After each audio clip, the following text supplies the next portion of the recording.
po kasi sakaling sa pamamagitan nito, magkaroon ng katahimikan ng buhay niyo. Mira, tama si Nita. Baka nga ito na yung hinihintay natin pagkakataon para magbagong buhay lahat tayo.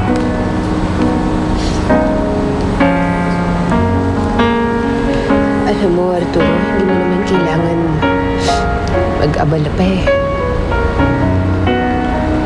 So, is that a yes?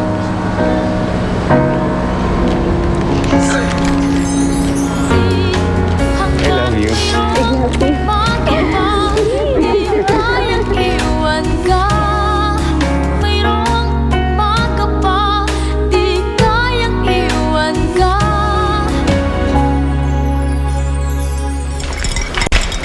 Saan ka ba galing?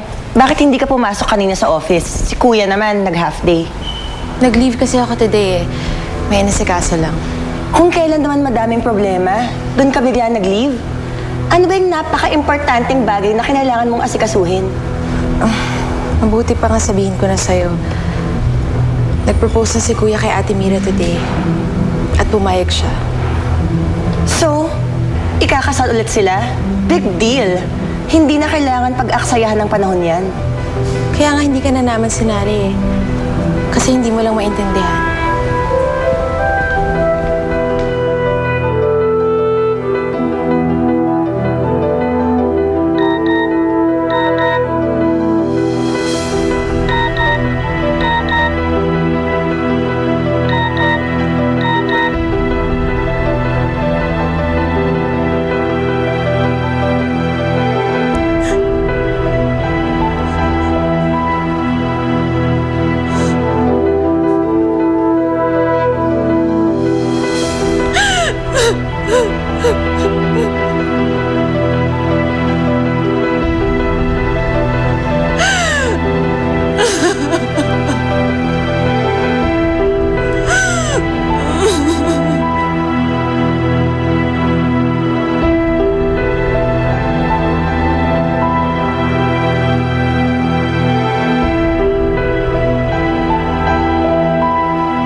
Andyan po si Sir.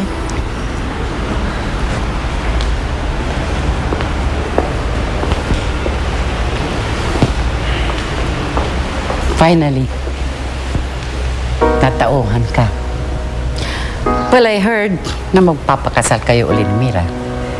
Mabuti naman.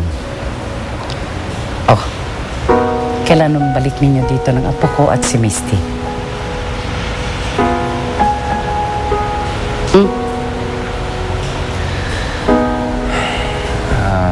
Mama, nandito lang ako para imbitahan ka sa kasal namin. Dahil parte pa rin kayo ng buhay ko. And after the wedding? After the wedding, ganun pa rin, wala pa rin magbabago, ma.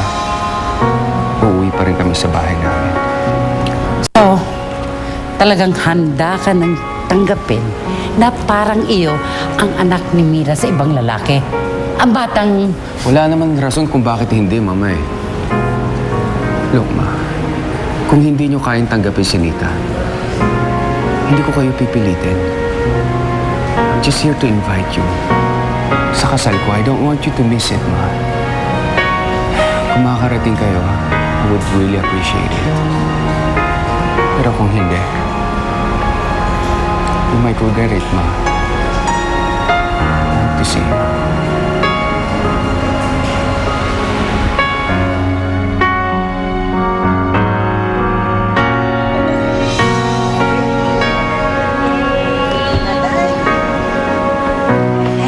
Ready?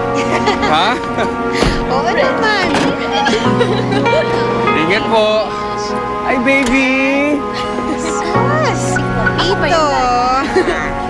Finally, ikakasal na po ko ulit. Nakaka-excite naman. Nita, thank you, ah. Gwapo-gwapo eh. Arturo, sana dumating si Mama. Kahit ganun na mga nangyari, gusto ko sana dito lang siya. Kalimutan niyo yata akong imbitahin. Congratulations, Art and Mira.